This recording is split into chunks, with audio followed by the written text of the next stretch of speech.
Good afternoon, traders. It's Bill Baruch with Blue Line Futures, and this is the FX rundown. We're seeing the dollar index stabilize at 97.98 area, 98 even. This is a big level of support. You have a trend line going back a couple months, and it's finding this area to be very sticky. The same way we're looking at the euro at 111 and a quarter. 111 and a quarter was really where it broke down. It was previous lows and then broke down through there. You now have a trend line as resistance at 111 and a quarter in the euro, and it's staying contained below there. We look back to Friday, non-farm payroll was overall a good number. We had wage growth come in stronger than expected at 0.4. However, job growth was a little weaker. But the wage growth is what everybody's been watching very closely. It just did not take the headlines between Friday and now. But if you look out, CPI data comes in Thursday, and CPI is also a crucial one as we look to the Fed next week. Now, inflation has overall been fairly strong. It's been stronger than some of the expectations. However, it's not running away. And this gives the Fed the ability to actually cut rates. If inflation was coming in much hotter, then the Fed would have their hands tied. And that's something to remember here. But as we look into CPI later this week, that's going to be a crucial number, as well as the ECB Thursday morning. Those two are going to be the highlight of the week.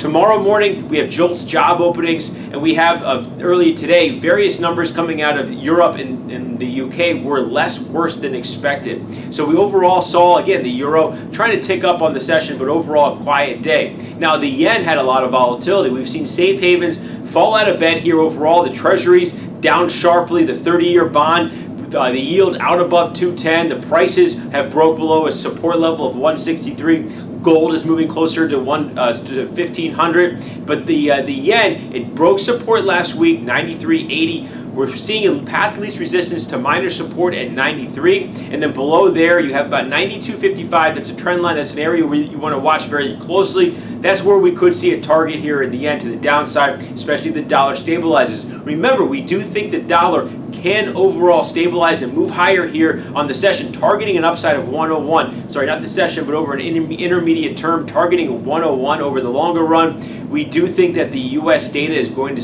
slowly get a little better. Outside of manufacturing data last week, the non-manufacturing was better. The factory orders were better. So we are starting to see the potential of that. Again, it depends a lot on this CPI number here.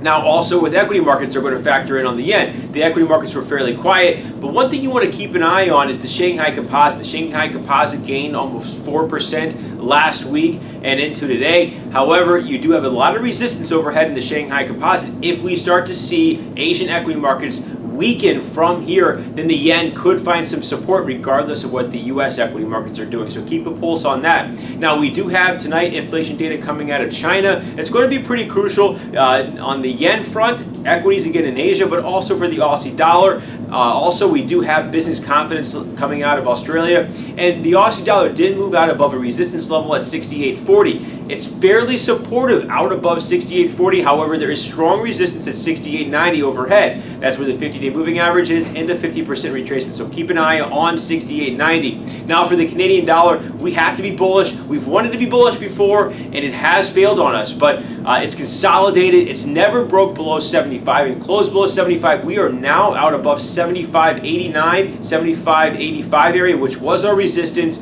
And out above there, we have to be bullish. You have housing data out of Canada tomorrow. And last Friday, the jobs data, quietly, Canada blew the doors off with a lot of job growth coming in above 80,000 jobs. So right now we're seeing this potential here to run near 77 in the Canadian dollar and gain another 1%. But we have to continue to close out above 75.80. Give us a call. We're here to help with any questions on the board, 312-278-0500. You can email us info@bluelinefutures.com. You can check our website for updates. You can sign up for a free trial of research there. But remember, futures trading involves substantial risk of loss. It is not suitable for all investors. Thanks a lot.